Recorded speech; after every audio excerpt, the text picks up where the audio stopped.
The first laugh she threw at me didn't just sting.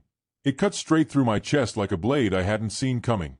I froze for a moment, pretending to be broken, while inside, a storm began raging.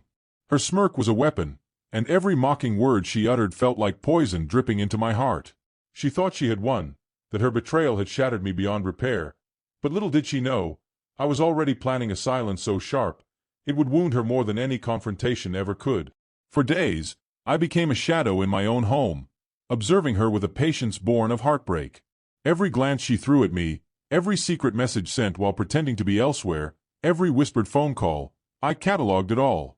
She strutted around, believing she was untouchable, oblivious to the eyes that followed her every move and the mind that noted every deceit. My silence became a quiet, invisible weapon, one she couldn't detect, and with every step, I built a web she would eventually get caught in. I knew I had to collect proof, not just for myself, but to expose the reality of her lies. Hidden cameras, recorded calls, screenshots, every small detail she thought was private, I captured it all. Watching her interact with the one she cheated with, seeing her confidence flourish as if she had truly won, I felt the sick satisfaction of knowing her own arrogance would be the reason for her downfall. She had no idea the trap was closing around her, woven silently for my heartbreak and patience. Then the moment arrived, the one I had been waiting for. She invited him into the house, thinking I was distracted elsewhere, that I would never notice. I was already there, unseen, watching her every move, my heart pounding with a cold, controlled fury. Every word, every touch, every whispered promise was captured and stored.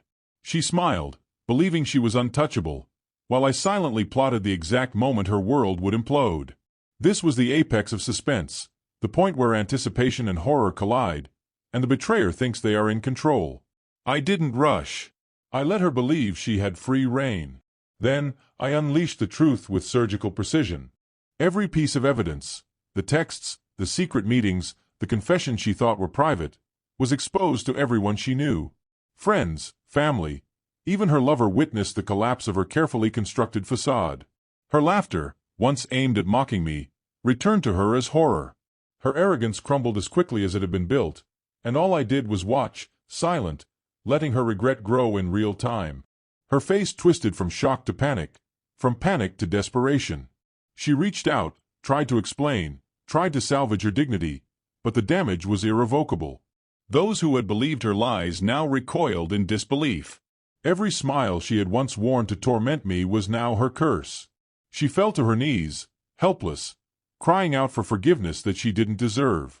My silence was louder than any confrontation. It echoed in the room, in her mind, in the hearts of everyone who had witnessed her betrayal. I never raised my voice, never demanded an explanation. I didn't need to. Watching her unravel in front of everyone, seeing the realization of every lie she had spun, was the revenge I had meticulously orchestrated.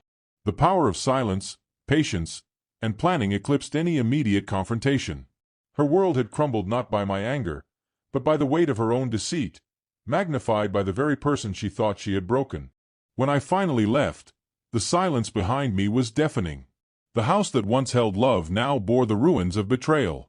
Her regret, her humiliation, her desperate pleas for forgiveness, they followed me like ghosts I would never carry.